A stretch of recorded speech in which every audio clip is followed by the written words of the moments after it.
بسم اللہ الرحمن الرحیم. السلام علیکم. میں ہوں صفیہ خان. شامل کرتے ہیں ہیڈ لائنز. اپوزیشن پہلے دن سے ہمیں بلیک میل کر رہی ہے, بات ہی نہیں کرنے دیتے. این آر او مانگتے ہیں, عمران خان کا انٹرویو, کہتے ہیں انہیں کبھی این آر او نہیں دوں گا. پی ڈی ایم کے جلسوں میں رکاوٹ نہ ڈالنے کا اعلان, کہا یہ سمجھتے ہیں جلسوں سے مجھ پر دباؤ آئے گا. یہ ان کی غلط فہمی ہے. بھارت میں ظالمانہ قوانین کے خلاف کسانوں کا احتجاج رنگ لانے لگا. برطانیہ کے 36 وزراء کا سیکرٹری خارجہ کو خط, مظاہرین کے لیے آواز بلند کرنے کا مطالبہ. کینیڈین وزیر اعظم جسٹن ٹروڈو کی بھی پرامن احتجاج کی حمایت. زبان سے ہی نہیں ہاتھوں سے بھی خوب وار کرتی ہیں.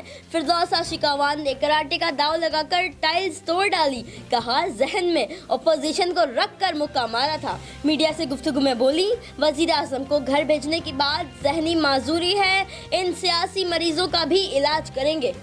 اقوام متحدہ میں پاکستان کے مستقل مندوب منیر اکرم کی کاؤنٹر ٹیررزم کے سیکرٹری جنرل سے ملاقات. پاکستان میں بھارت اسپانسر دہشت گردی کے ثبوت کا ڈوزیئر پیش کر دیا. سیکرٹری جنرل کی ڈوزیئر کا بغور مطالعہ کرنے اور پاکستان اور بھارت تناؤ میں کمی لانے کی یقین دہانی.